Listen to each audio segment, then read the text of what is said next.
Good afternoon, everyone. Good afternoon, ma'am. Is this picture visible to all till last? Yes, ma'am. What can you understand with this picture? What can you understand with this picture? Yes, Devesh? Ma'am, this picture is related to law, Yes. judge, and court. Very good. This picture is related to, sit down, law, court, and judge, as this balance is the symbol of law. Now tell me, who maintains law and order in our country? Who maintains law and order in our country? Yes, Chandni. Police maintain law and order. Very good. Sit down. Police maintain law and order in our country. Now, who selects people to become police? Who select people to become police? Yes, Mohit. Government selects people to become police. Very good. Sit down. Government select people to become police. Now tell me that which type of government do we have in our country? Which type of government do we have in our country? No one?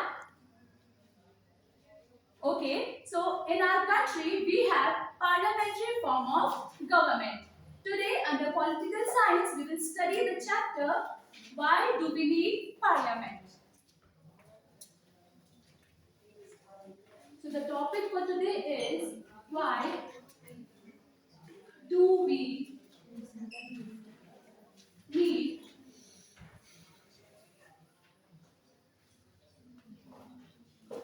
parliament.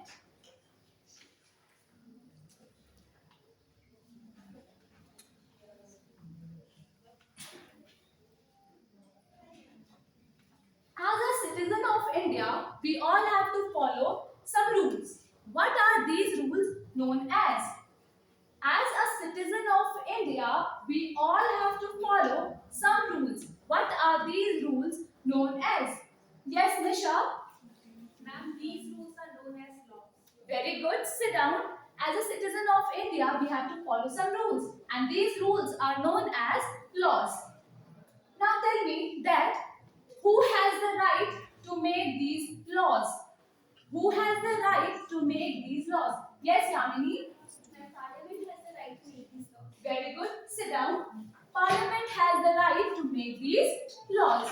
Now, what do you understand by parliament?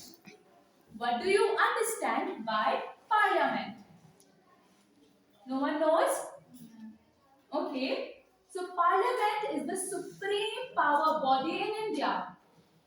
Parliament is used or is working as the supreme power body in India as it makes laws for us and all the rules that we all have to follow. So today we will discuss about Parliament and its different needs and also the history and the construction of the Parliament building.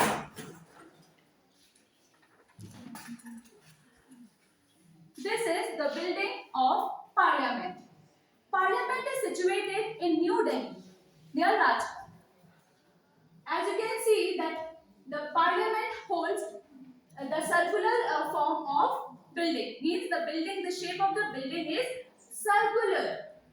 And because of this circular building, it has different type of pillars in it. So the different pillars, the number of different pillars are 144. And as the shape is circular, it has the middle portion of this parliament is used as a chamber or a circular center chamber, which is a big hall, which is surrounded by three small halls. The first hall is used as library hall, the second hall is used as Rajya Sabha hall, and the third hall is used as Lok Sabha hall.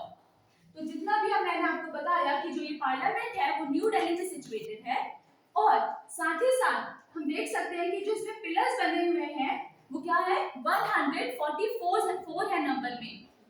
इसके साथ साथ जो इसका middle वाला जो portion है वो एक बड़ा सा हॉल है जिससे जो कि 3 और हॉलों से घिरा हुआ है।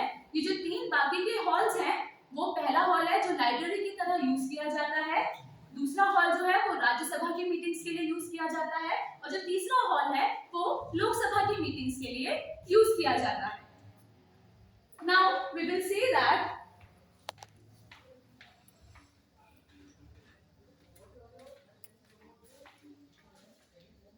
पार्लियामेंट का कंस्ट्रक्शन 144 पिलर्स इसमें थे हैं सॉरी, और 3 स्मॉल हॉल्स हैं,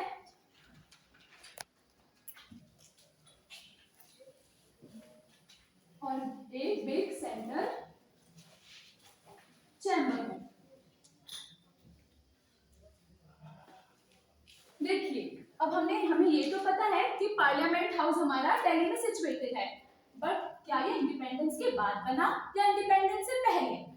तो ये जो हमारा पार्लियामेंट हाउस है ये 1921 में इसका कंस्ट्रक्शन स्टार्ट कर दिया गया था। तो 1921 में इसका कंस्ट्रक्शन स्टार्ट हुआ और ऑलमोस्ट 6 साल बाद ये ओपन किया गया मीटिंग्स के लिए, यानी 1927 में इसमें मीटिंग्स स्टार्ट करी गई, या जो भी मीटिंग्स जो ब्रिटिशर्स यूज करते थे वो स्टार्ट किए गए। तो 1921 में इसका कंस्ट्रक्शन हो गया और 1927 में इसको ओपन कर दिया गया सभी के लिए। अब जो पार्लियामेंट हाउस है, जैसे हम सबके हाउसेस होते हैं, इसका कोई ओनर होता है, तो वैसे ही पार्लियामेंट हाउस के भी ओनर हुआ करते थे। तो इंडिपेंडेंस से पहले जो ओनर थे वो था ब्रिटिश इंडिया। अब ब्रिटिश इंडिया में क्यों बोल रही हूँ, क्योंकि जब पहले के ब्रिटिशर्स थे वो क्या करते थे, जो पहले हमारे इंडिया में जिन ब्रिटिशर्स ने रूल किया वो ब्रिटिश इंडिया में तो रहते थे, पर ओरिजिनली थे तो ब्रिटिश के, या फिर आउट ऑफ इंडिया है ना, तो उन्हें हम बोलते थे ब्रिटिश इंडियंस। तो इसलिए जो ओनर थे पार्लियामेंट के वो पहले कौन थे, इंडिपेंडेंस से पहले ब्रिटिश इंडियंस थे। और इंडिपेंडेंस के बाद यानी 15 अगस्त 1947 के बाद जो हमारी गवर्नमेंट ऑफ इंडिया है वो पार्लियामेंट हाउस की ओनर हो गई। तो इंडिया से इंडिपेंडेंस से पहले ब्रिटिश इंडिया ओनर थी, और इंडिपेंडेंस के बाद से अभी तक जो हमारी गवर्नमेंट ऑफ इंडिया है वो इसकी ओनर है। अभी एक इंटरेस्टिंग फैक्ट मैं आपको इसके बारे में बताती हूँ कि जो हमारी गवर्नमेंट ऑफ इंडिया है ना, उसने नया पार्लियामेंट हाउस प्लान किया है, यानी कि ये बिल्डिंग जो है वो एक तरीके से वेस्ट होने वाली है। तो गवर्नमेंट ने क्या सोचा कि ऐसे वेस्ट तो नहीं कर सकते, इतनी पुरानी हेरिटेज बिल्डिंग है, तो उन्होंने इस बिल्डिंग को म्यूजियम ऑफ डेमोक्रेसी बनाने का फैसला लिया है। जैसे ही हमारा न्यू पार्लियामेंट हाउस रेडी हो जाएगा वैसे। Is this clear to all? Yes, ma'am. Now we will see that जो हमारा पार्लियामेंट है ना, ठीक है, हमने देख लिया कि उसमें 144 पिलर्स हैं, 3 हॉल्स हैं और एक बिग सेंटर चैम्बर है। साथ ही हमने ये भी देख लिया कि 1921 में इसका क्या हुआ था, कंस्ट्रक्शन हुआ था, और 1927 में इसको ओपन कर दिया गया। इसके ओनर थे British India. Very good. British India. और ये कब ओनर थे, बिफोर इंडिपेंडेंस यानी 1947 से पहले। और अब इसका ओनर कौन है, वेरी गुड, अब इसका ओनर है government of India. Government of India. और ये इंडिपेंडेंस के बाद से अभी तक इसके ओनर है। तो हम इसको लिख सकते हैं या बोल सकते हैं कि after 1947 till now. Now this parliament is comprised of 3 sub units. या हम बोल सकते हैं कि जो ये पार्लियामेंट है वो मेनली 3 चीजों से मिलकर बना है। जी क्या 3 चीजें हैं, पार्लियामेंट हमारा बना है मेनली 3 चीजों से। पहले हमारे हैं प्रेसिडेंट ऑफ इंडिया, दूसरा हमारा है राज्यसभा और तीसरा हमारा है लोकसभा। तो हमारा पहला आ गया हमारे प्रेसिडेंट, दूसरा हमारा आ गया राज्यसभा और तीसरा हमारा है लोकसभा। अब जो ये प्रेसिडेंट है ना हमारे, वो हमारे इंडिया के फर्स्ट सिटीजन होते हैं। हमारे प्रेसिडेंट जो है हमारे इंडिया के फर्स्ट सिटीजन होते हैं, साथ ही साथ वो हेड होते हैं हमारी कंट्री के, और इनके पास कई सारे पावर्स भी होते हैं। तो ये है हमारे पहले तो first citizen of India, first citizen of India, and also he is the head of the country.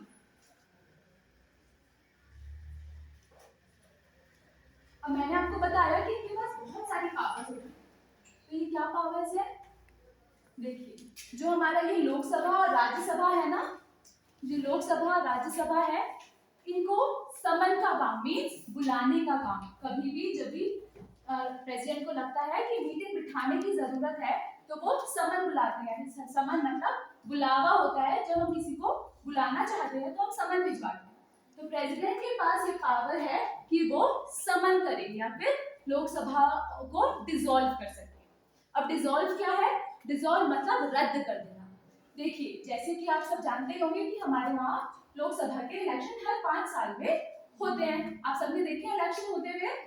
Mummy papa जाते हैं ना वोट डालने। और अभी आपको पता है कि बीजेपी की सरकार चल रही है। तो वो कब तक काम करेगी? वो काम करेगी सिर्फ 5 साल। तो अब क्या होगा कि अगर बाय चांस मान लीजिए कि प्रेसिडेंट को लग रहा है या कंट्री को जरूरत है कि जो भी सरकार है वो अच्छे से काम नहीं कर रही, तो प्रेसिडेंट ये डिसीजन ले सकते हैं प्राइम मिनिस्टर के साथ मिलके कि वो इस सरकार को अभी 5 साल से पहले ही रद्द कर दे या चेंज करवा सके। अब वो चेंज कैसे करवाएंगे? वो क्या करेंगे कि दोबारा इलेक्शन करवाएंगे। 5 साल से पहले ही दोबारा इलेक्शन करवाएंगे, जिससे कि लोकसभा में दूसरी सरकार बन सके। Is this clear to you all? Yes, ma'am. Very good. अब हम देख लेते हैं कि हमें जरूरत क्या पड़ी पार्लियामेंट की।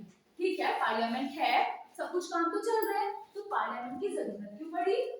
तो हमें पार्लियामेंट की नीड्स देखनी होंगी या फिर उसके फंक्शंस। तो देखिए, पार्लियामेंट के मेनली 3 फंक्शंस ही होते हैं। पहला है लेजिस्लेटिव फंक्शंस, लेजिस्लेटिव फंक्शन। दूसरा है हमारा फाइनेंशियल कंट्रोल, फाइनेंशियल कंट्रोल। और जो तीसरी पावर या फंक्शन या नीड हमारे को पार्लियामेंट की है, वो है controlling executives, controlling executives. Executive, अब यहाँ पे आ गए इतने भारी भारी से वर्ड्स, लेजिस्लेटिव, एग्जीक्यूटिव, फाइनेंशियल। अब इनका काम क्या है? देखिए, जो ये लेजिस्लेटिव फंक्शन है ना पार्लियामेंट में, वो सारे लॉज के लिए काम करता है। जितनी भी पॉलिसी मेकिंग है, लॉ मेकिंग है, ये सारे काम कौन संभाल रहा होता है? पार्लियामेंट ही संभाल रही होती है, बट वो आता है इसके लेजिस्लेटिव फंक्शन के अंडर। उसके बाद हमारा आ जाता है फाइनेंशियल कंट्रोल। और जब इतनी सारी पॉलिसीज बन रही हैं, इतने सारे गवर्नमेंट एम्प्लॉइज काम कर रहे हैं, तो इतना पैसे का लेन देन या फिर पैसे का रखरखाव करता कौन है? तो ये सारी चीजें भी कौन देख रही है? हमारी पार्लियामेंट देख रही है। लास्ट में आया वर्ड कंट्रोलिंग एग्जीक्यूटिव्स। अब देखिए, इतना बड़ा देश है, इतनी बड़ी सरकार है, तो कई लोगों के पास अथॉरिटी है, पावर है। तो अब क्या होता है कि जब कोई भी इंसान नॉर्मली जनरली भी पावर में आ जाता है, तो उसे लगता है जो हूं मैं ही सब कुछ कर सकता हूं। बट ऐसा नॉर्मली नहीं होता। क्यों? क्योंकि जब ये कंट्रोलिंग एग्जीक्यूटिव है ना, तो जो हमारा पार्लियामेंट है वो यही देख रहा होता है कि कहीं कोई भी ऐसा इंसान जो पावर में बैठा है वो कोई गलत काम ना करे या फिर अपनी अथॉरिटीज का मिसयूज ना करे। Okay, understood? Now note down this summary and I will explain you the summary of this, and till the time you will note down the blackboard question. Parliament किस चीज से बना है? पहले तो सर्कुलर शेप का है, 144 पिलर्स है, 3 स्मॉल हॉल्स है, 1 सेंटर चैम्बर है। फिर इसका कंस्ट्रक्शन स्टार्ट हुआ 1921 में, 1927 में इसे ओपन किया गया। इसके इंडिपेंडेंस से पहले जो ओनर थे वो थे ब्रिटिश इंडिया, और इंडिपेंडेंस के बाद से अभी तक के जो इसके ओनर है वो है हमारी गवर्नमेंट ऑफ इंडिया। हमने ये भी देखा कि पार्लियामेंट जो है वो 3 चीजों से मेनली मिलके बना है, वो है हमारे president, Rajya Sabha and Lok Sabha. President के लिए मैंने आपको बताया कि ये फर्स्ट सिटीजन है इंडिया के और हमारे हेड हैं कंट्री के।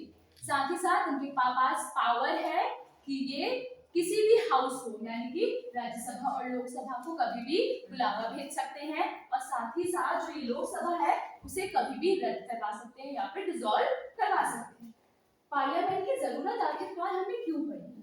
तो हमें मेन जो पार्लियामेंट की नीड जो लगी वो थी, पहली तो लेजिस्लेटिव फंक्शंस को कंट्रोल करने के लिए, फाइनेंशियल कंट्रोल्स देखने के लिए और कंट्रोलिंग एग्जीक्यूटिव्स को देखने के लिए।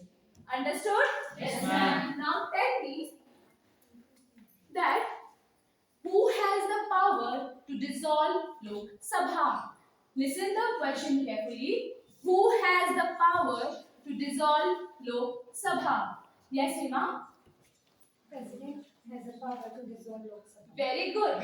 So, President has the power to dissolve Lok Sabha. You will also copy this in your notebook.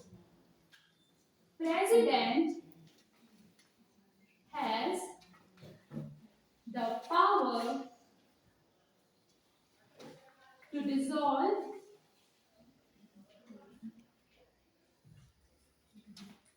Lok Sabha.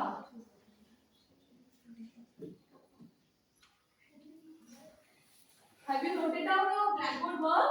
Yes, ma'am. Everyone? Yes, ma'am. All right. तो अभी तक हमने पार्लियामेंट के बारे में थोड़ा बहुत तो समझ ही लिया है, तो आपको इससे रिलेटेड कुछ चीजें क्लियर तो हो ही गई होंगी, जैसे पार्लियामेंट कब बना, क्यों बना, आखिरकार इसकी जरूरत थी क्यों, और साथ ही साथ ये किन किन चीजों से मिलकर बना हुआ है। ये सारी चीजें आप सभी को क्लियर होती जा रही हैं, और आपने ये भी अभी तक देख लिया है कि प्रेसिडेंट कौन होते हैं और इनके पास पार्लियामेंट में इनकी क्या पावर्स है, मतलब अगर पार्लियामेंट है तो वो प्रेसिडेंट उसको कैसे रूल कर रहे हैं या उसके हेड की तरह कैसे काम कर रहे हैं।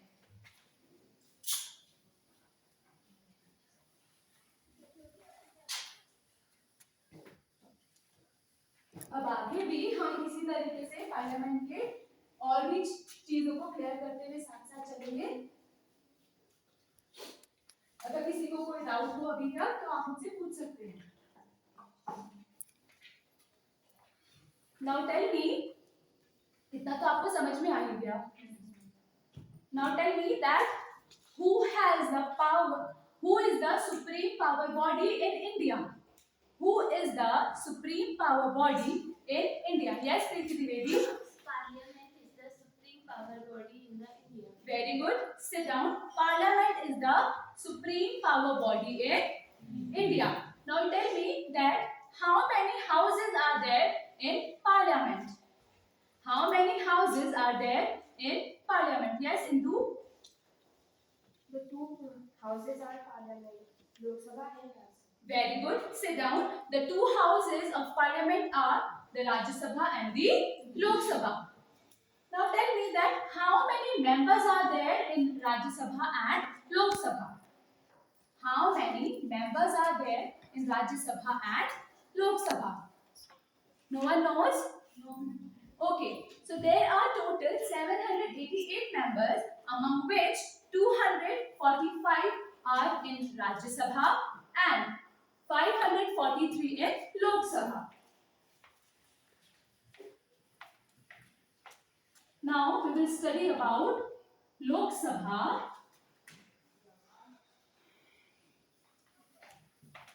and Rajya Sabha.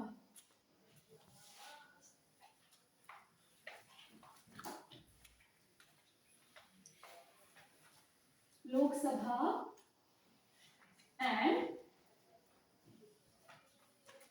राज्यसभा।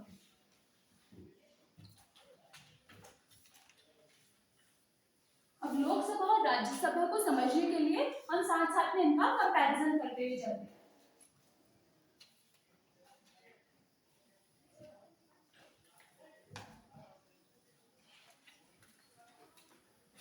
यहाँ पे हम देखेंगे कि हम किन किन पॉइंट्स पे इनका कंपैरिजन कर रहे हैं और राज्यसभा और लोकसभा कैसे एक दूसरे से डिफरेंट है या क्या इनके कुछ ऐसे काम है जो एक दूसरे से सिमिलर है, हम वो भी साथ में देखते हुए चलेंगे। तो लोकसभा एंड राज्यसभा, पहला आ जाता है इसका मीनिंग। तो हमारे पास पहला पॉइंट है इसका मीनिंग। तो देखिए जैसे ये है ना राज्यसभा, राज्य मीन्स स्टेट, हमारे जो राज्य है तो राज्य, सभा मीन्स असेंबली या फिर किसी की मीटिंग कराना। तो ये हो गया स्टेट से रिलेटेड, तो हम इसको बोल सकते हैं कि council of state, council of state. और ऐसे ही लोकसभा मीन्स लोग मतलब हम सब, आम जनता, तो लोगों की सभा, तो हाउस ऑफ पीपल, तो इसको क्या बोलेंगे हम, हाउस ऑफ पीपल। अब हमने इसकी बात करी थी मेंबर्स की, तो इसमें कितने कितने मेंबर्स मैंने आपको बताया थे, क्या किसी को याद है? देखिए राज्यसभा में थे टोटल 245 मेंबर्स और लोकसभा में थे 543 मेंबर्स। अब देखिए मैंने यहाँ पे जहाँ पे राज्यसभा लिखा है ना, यहाँ पे मैंने लिखा 233 प्लस 12। ऐसा क्यों लिखा? क्योंकि ये जो 233 मेंबर्स है ना, ये तो इलेक्टेड होते हैं, यानी कि ये लोग ये जो है चुनावी या फिर इलेक्शन के थ्रू वहां पे पहुंचे हैं। पर ये जो 12 मेंबर्स होते हैं वो प्रेसिडेंट नॉमिनेट करता है। अब प्रेसिडेंट ऐसा तो नहीं कि किसी को भी नॉमिनेट कर लेगा, तो प्रेसिडेंट उन ऐसे 12 लोगों को नॉमिनेट करता है जो अपने फील्ड में एक्सीलेंस गेन कर रहे होते हैं, यानी जो लोग एजुकेशन के फील्ड में बेस्ट काम कर रहे हैं या फिर स्पोर्ट्स के फील्ड में बेस्ट काम कर रहे हैं, और साथ ही साथ जो अपने सोशल वर्कर्स हैं या फिर कोई ऐसा इंसान जो अपने हॉस्पिटल या इन सब की चीजों की वजह से अपने फील्ड में एक्सीलेंस गेन कर रहा है, ये वो 12 लोग हैं जिन्हें प्रेसिडेंट नॉमिनेट करते हैं। और ये 543 ये लोग जो लोकसभा है ऑफ कोर्स, तो यहाँ पे वोटिंग कौन करते हैं? आम जनता, और उन्हीं के थ्रू ये जो लोग हैं वो सिलेक्ट होकर के आगे आते हैं और लोकसभा के मेंबर्स बन जाते हैं। अब हम इससे आगे देखेंगे कि मीनिंग के बाद इसका इंटीरियर कैसा है। इंटीरियर कैसा है मीन्स जो हमारी राज्यसभा है वो रेड कलर की होती है अंदर से, और जो हमारी लोकसभा है वो ग्रीन कलर का होता है उसका इंटीरियर। तो हम देखिए जब आप टीवी में ना कभी न्यूज सुनेंगे तो आप ये देखेंगे कि पार्लियामेंट से रिलेटेड स्पेशली जब आप न्यूज सुनेंगे तो जब आप देखेंगे वहां पे तो जो रेड कलर का इंटीरियर होगा तो आप समझ जाइएगा कि वो राज्यसभा की मीटिंग चल रही है, और जब ग्रीन कलर का इंटीरियर होगा तब आप समझ जाइएगा कि वो लोकसभा की मीटिंग चल रही है। उसके बाद हम देखते हैं कि इसके लीडर्स कौन हैं। राज्यसभा के लीडर्स कौन हैं? तो जो हमारे राज्यसभा के लीडर हैं वो है मिस्टर पीयूष गोयल, ये भी करंट में लीडर हैं, तो उनका नाम है मिस्टर पीयूष गोयल। और जो हमारे लोकसभा के लीडर हैं वो है हमारे मिस्टर नरेंद्र मोदी। आपने नरेंद्र मोदी का नाम तो सुना ही होगा, वो हमारे देश के क्या है? प्राइम मिनिस्टर है, तो वो हमारी लोकसभा को भी लीड कर रहे होते हैं, तो वो हमारे लीडर भी हैं लोकसभा के। अब हम देख लेते हैं फंक्शंस। अब राज्यसभा और लोकसभा के फंक्शंस क्या होंगे? सबसे मेन बात है कि ये तो दोनों जो भी हाउसेस हैं वो पार्लियामेंट के लिए काम कर रहे हैं, तो ऑफ कोर्स इनका काम होगा लॉ बनाना या फिर बिल को पास करवाना। अब बिल क्या होता है? तो जब लॉ बनने की प्रोसेस चल रही होती है, या एक तरीके से हम कह सकते हैं कि जो भी कच्चा या लिखा हुआ काम होता है, हैंड रिटन वर्क जो भी होता है, उसे हम बिल कहते हैं। और जब ये बिल दोनों हाउसेज में पास होता है, पहले लोकसभा में बिल की प्रस्तावना पेश की जाती है, फिर वो राज्यसभा में जाता है, राज्यसभा में वो बिल पास होता है, तब जाके वो प्रेसिडेंट तक पहुंचता है और उसके बाद वो लॉ कंसीडर किया जाता है। तो हमारे जो राज्यसभा और लोकसभा के फंक्शन हो गए, वो है बिल पास करना और साथ ही साथ लॉ मेकिंग में हेल्प करना।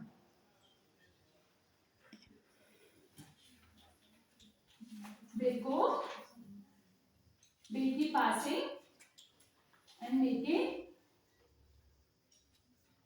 लॉ अंडर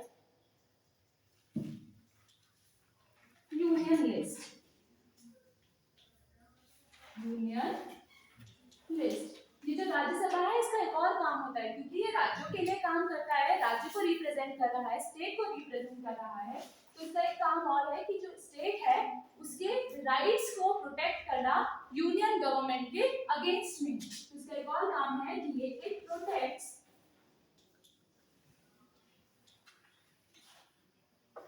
स्टेट्स राइट्स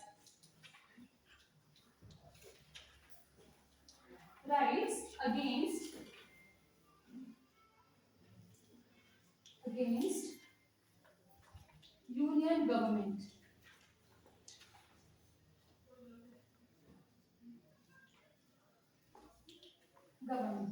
और जैसा मैंने आपको बताया कि यहाँ पे भी क्या होता है, बिल की मेकिंग प्रोसेस स्टार्ट हो रही होती है लोकसभा में। बिल मेकिंग प्रोसेस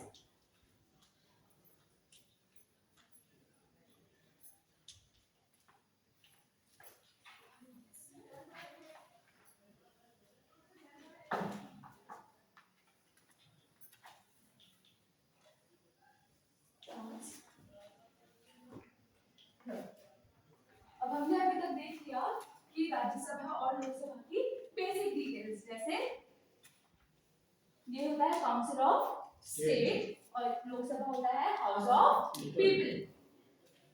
लोकसभा के जो मेंबर्स होते हैं वो होते हैं 245, जिसमें से 233 इलेक्टेड हैं और 12 नॉमिनेटेड हैं। और यहाँ पे कितने मेंबर्स हैं? 543, जो कि सारे के सारे इलेक्शन के थ्रू ही आए हैं। इसका जो इंटीरियर होता है राज्यसभा का वो है रेड इन कलर और लोकसभा का इंटीरियर होता है ग्रीन इन कलर। जो लीडर है राज्यसभा के वो है मिस्टर पीयूष गोयल और लोकसभा के लीडर जो है वो है मिस्टर नरेंद्र मोदी। फंक्शन क्या है इसका? बिल पास करवाना और लॉज को बनाना अंडर यूनियन लिस्ट, और साथ ही साथ इसका ये भी काम होता है कि ये स्टेट्स के राइट्स को प्रोटेक्ट करता है यूनियन गवर्नमेंट के अगेंस्ट। और यहाँ पे इसका काम क्या है? जो लॉ मेकिंग की प्रोसेस है उसका इनिशियल मतलब स्टार्ट करवाना, इनिशिएट करना लोकसभा का काम है। अब हम देखते हैं इनकी इलेक्शन प्रोसेस। लोकसभा और राज्यसभा की election process. Rajya Sabha and Lok Sabha, इसका इलेक्शन प्रोसेस। अब इसका इलेक्शन प्रोसेस क्या होगा? देखिए, लोकसभा जैसा मैंने आपको बताया था कि लोगों की द्वारा चुना गया या फिर लोगों का हाउस ऑफ पीपल। तो देखिए अब क्या होता है कि हम और आप जैसे जो लोग हैं, ऑफ कोर्स आप लोग नहीं, अभी आप छोटे हो, बट जो भी 18 साल से ऊपर का होता है वो वोट देने का हकदार होता है, या फिर उसके पास एक राइट है वोट डालने का और अपना प्रतिनिधि चुनने का। तो हम क्या करते हैं? वोट्स डालते हैं और अपनी एरिया का विधायक चुनते हैं, जिसे हम बोलते हैं एमएलए।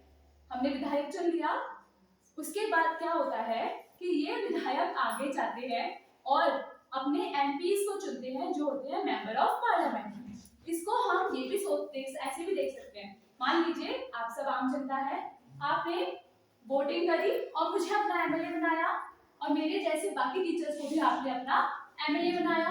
अब जो हम एमएलएस का ग्रुप है वो आगे बढ़ेगा, इनिशिएट करेगा और कुछ 2-3 मेंबर्स को ऐसे चूज करेगा जो हमें लगता है कि पार्लियामेंट में हमारे स्टेट को रिप्रेजेंट कर सके। तो अब क्या हो गया, आपने हमें चुना एज एन एमएलए, हमने एमपीज को चुना और एमपीज हमारे स्टेट को आगे पार्लियामेंट में रिप्रेजेंट करेंगे।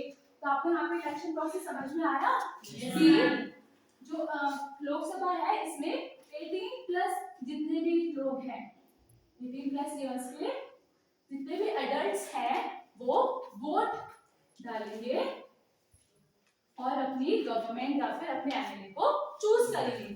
बट फिर यहाँ पे क्या हो रहा है, मैंने तो बोला था कि यहाँ पे कुछ लोग इलेक्टेड है और कुछ लोग नॉमिनेटेड है, तो इनको किसने इलेक्ट किया? जैसा मैंने अभी बताया कि जो एमएलए यहाँ से सिलेक्ट होके गए हैं वो 233 लोगों को इलेक्ट करेंगे। तो यहाँ पे क्या हो गया कि इलेक्टेड बाय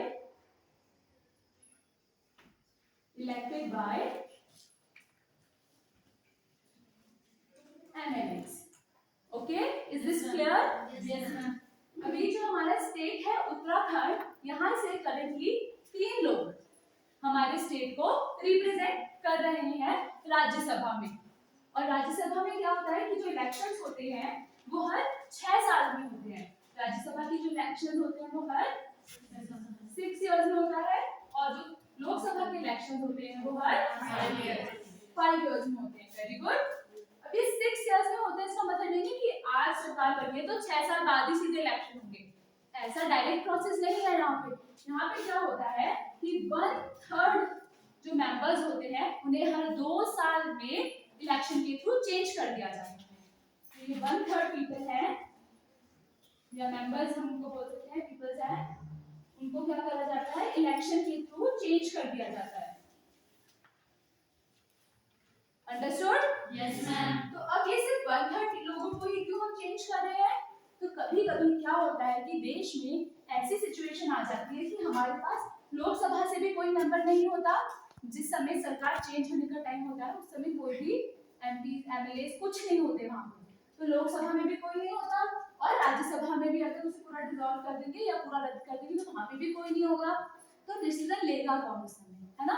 तो इसलिए क्या करा जाता है कि सिर्फ 1/3 मेंबर्स को ही चेंज किया जाता है हर 2 साल में, ताकि अगर कोई इमरजेंसी की सिचुएशन आ जाए तो बाकी के 2/3 जो मेंबर्स हैं वो हमारे देश के लिए डिसीजन ले सके या फिर लॉ मेकिंग का काम कर सके। इतना आप सबको क्लियर हो गया? Yes ma'am. इतना सब क्लियर है पक्का?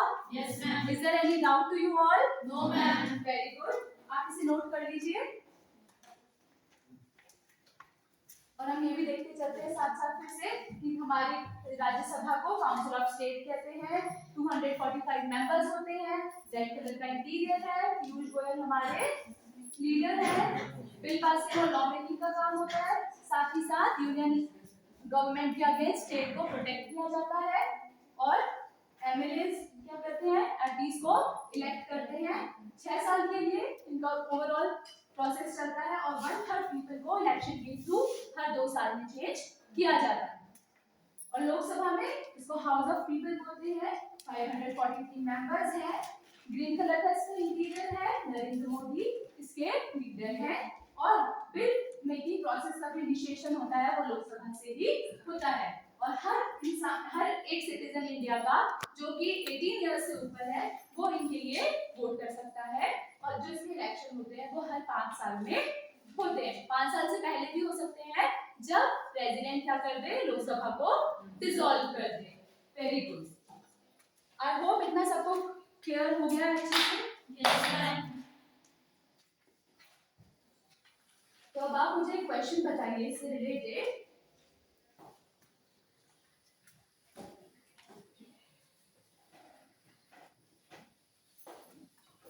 that who is the leader of Rajya Sabha and Lok Sabha?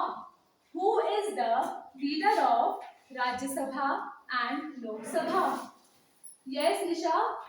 Ma'am, Piyush Goyal is the leader of Rajya Sabha and Mr. Narendra Modi is the leader of Lok Sabha. Very good. Sit down.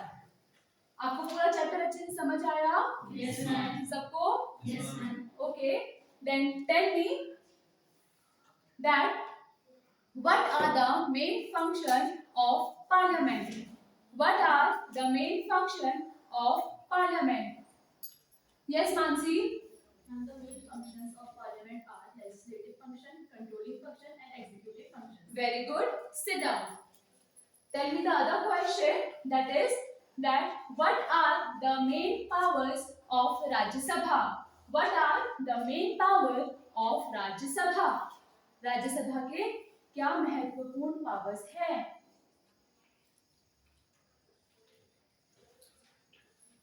Yes, Neeraj. And Rajya Sabha passes a bill and it acts as a control on the union government. Very good. Sit down. Rajya Sabha passes the bill and also protect the state rights against union government.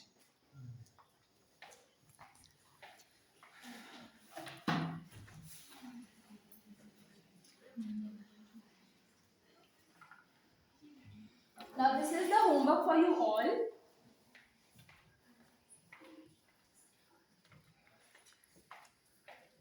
Explain parliament in your own words. Mention the function of Lok Sabha and Rajya Sabha. Everyone will write these questions in the notebook and I will check your homework tomorrow. Have you all written this? Yes, ma'am. Please do your homework by tomorrow so that I can check your homework. Yes, ma'am.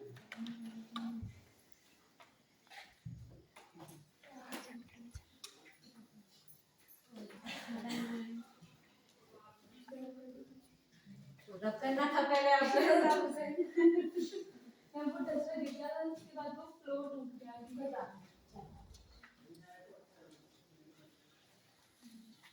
मेरा भी नहीं टूटना चाहिए flow बेटा तो बहुत common सी बात है किसी से भी टूट सकता है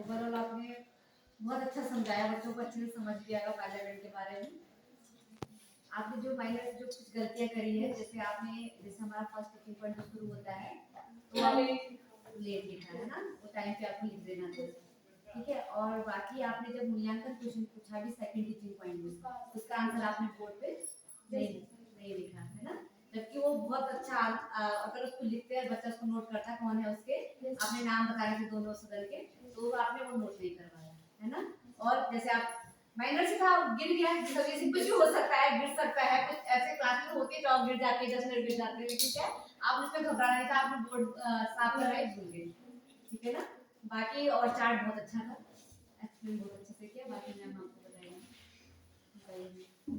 हाँ जी चलिए देखिए आपकी टीचिंग बहुत अच्छी थी वॉइस क्लैरिटी अच्छी थी वॉइस में पोलाइटनेस भी थी अप्स एंड डाउन्स भी थे आपका बोलने का तरीका समझाने का तरीका अच्छा ठीक है बेटा बाकी कंटेंट नॉलेज पॉलिटिकल साइंस मैंने ज़्यादा नहीं पढ़ा लेकिन हाँ जितना आपने पढ़ाया मुझे समझ आया एक पॉइंट कुछ था ना कुछ यूनियन के साथ बता रहे थे मुझे पढ़ा ही नहीं मैंने मुझे वो समझ भी नहीं आया और वो आपको बच्चों को भी नहीं आया हाँ वही मेरा भी वही दिमाग था कि मेरे को वो समझ नहीं मैं सोच के बैठी कि पूछूंगी क्या है वो इसलिए अगर मुझे नहीं समझ आया क्योंकि मेरा भी वो बहुत कॉमन सब्जेक्ट मेरे लिए नहीं है तो ऑब्वियस है कि क्लास 8 के बच्चा भी पहली बार पढ़ रहा होगा उसको भी समझ नहीं आएगा तो आपको उससे क्लियर करना पड़ेगा बाकी आपकी वॉइस क्वालिटी आपका समझाने का तरीका आपका चार्ट ब्लैक बोर्ड पर एवरीथिंग वाज गुड सब कुछ अच्छा था जो थोड़ी बहुत कमियां थी वो आपके सब्जेक्ट टीचर ने आपको बताई एक चीज मैं जरूर कहूंगी आपने सेकंड क्वेश्चन इंट्रोडक्टरी में उससे पूछा चांदनी है ना वो चांदनी ने जो उस क्वेश्चन का जवाब दिया वो उसने इनकम्प्लीट स्टेटमेंट में दिया आपको ये पता है कि अगर आप बच्चे से कोई भी क्वेश्चन पूछ रहे हैं तो जब बच्चा अगर इनकम्प्लीट सेंटेंस में आपको जवाब दे रहा है तो उसको उस कंप्लीट सेंटेंस को बोलना भी सिखाइए प्लस अगर वो नहीं दे पा रहा है तो आप दूसरे से बुलवाकर उसको आंसर को इम्प्रूव करा ठीक है बेटा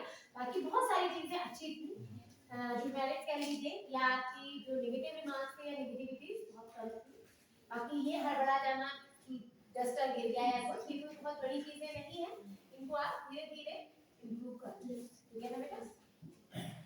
मेरे तरफ से टीचिंग बहुत अच्छी थी तुम्हारी, बहुत ही अच्छी। मतलब हाँ, मुझे नींद नहीं आई पॉलिटिकल साइंस पढ़ते हुए भी नींद नहीं आई, और मुझे ऐसा लगता है कि कॉन्सेप्ट बहुत अच्छे से क्लियर किया है तुमने। एक एक चीज को, मतलब एक टीचिंग कराई तुमने, उसका समराइजेशन किया, ये बहुत जरूरी होता है, क्योंकि हम एक मतलब बकेट ऑफ नॉलेज बच्चे को दे देते हैं और वो हम रिवाइज ही नहीं कराते हैं, है ना? तो ये तुम्हारा बहुत अच्छा था, नेगेटिव नहीं है, बिल्कुल 100% पॉजिटिव पॉइंट था तुम्हारे टीचिंग का। एंड अप्स एंड डाउन्स की बात जो की गई थी टीचिंग में, हमेशा मैं जो कहती हूँ वो आज पहली बार सोनाक्षी ने दिखाया है कि किस तरीके से आपको टीचिंग के समय में अपने हाथों का इस्तेमाल करना है और किस तरीके से अप्स एंड डाउन्स अपने वॉल्यूम को लेकर आना है शब्दों के अनुसार। आप इसकी टीचिंग की रिकॉर्डिंग को एक बार जरूर देखिएगा, ठीक है? ये सब पॉजिटिव था। आपका ब्लैक बोर्ड वर्क बहुत अच्छा था, समराइजेशन बहुत अच्छा था, क्वेश्चन पूछना और ब्लैक बोर्ड पे लिखना, रब करने के जो टाइमिंग थे, उसके समय पॉज को खत्म करना, बहुत सारे पॉजिटिव पॉइंट्स थे। एक जो नेगेटिव मैम ने मेंशन कर ही दिया कि हम जब कोई चीज लाके देते हैं, प्रेजेंट करते हैं, कोई टर्म अगर आया है तो चाहे उनके सिलेबस में हो या ना हो, आपको उसके बारे में थोड़ा तो बताना चाहिए, ठीक है? तो देखो मैम ने तुरंत पॉइंट आउट कर लिया कि क्यूरियस हो जाता है ना बच्चा, तो वो एक नेगेटिव पॉइंट था। पूरी टीचिंग में मुझे बस वही एक नेगेटिव पॉइंट दिखा। उसके बाद मैं एक और चीज पूछना चाहती हूँ कि तुम जब लेसन प्लान बना रहे थे, जैसे तुमने पढ़ाया राज्यसभा एंड लोकसभा, तो क्या उद्देश्य लेकर चले? अपेक्षित व्यवहारगत परिवर्तन क्या होगा? क्योंकि बच्चों को बेसिकली उस चीज की नॉलेज हो और उन्हें पता चले कि आगे इलेक्शन प्रोसेस में कैसे हमारा देश काम करता है, आगे कैसे उनको कैसे कंट्रीब्यूट करना है हमारे देश में अच्छी सरकार बनने में। अच्छा, तो तुमने यहाँ प्लान में लिखा ही नहीं एक्सपेक्टेड बिहेवियरल चेंज या डिजायरेबल चेंज, तो ब्लैंक है तुम्हारा, हाँ? जबकि आपने सब कुछ किया है, आपने इसके बारे में डिटेल स्ट्रक्चर बताई है, एक्सप्लेनेशन किया है, आपने राज्यसभा लोकसभा का डिफरेंस बताया। अंडरस्टूड है ना कि टीचर अगर डिफरेंस बता रहा है राज्यसभा और लोकसभा का, तुमने तो बहुत आइडियल बातें बता दी। मैं तो कह रही कि तुमने अपने क्लास का डिफरेंस बताया है, तो तुम अपेक्षा करोगी ना अपने बच्चे से कि मैंने डिफरेंस बताया है, तो उनको डिफरेंस समझ में आ जाएगा। Student will be able to discriminate between Rajya Sabha और लोकसभा। तो तुमने लिखा ही नहीं उस चीज को, ठीक है? तो कहीं ना कहीं गलती तो रह जाती है, ठीक है? ओवरऑल टीचिंग एक्सीलेंट थी, बहुत अच्छी।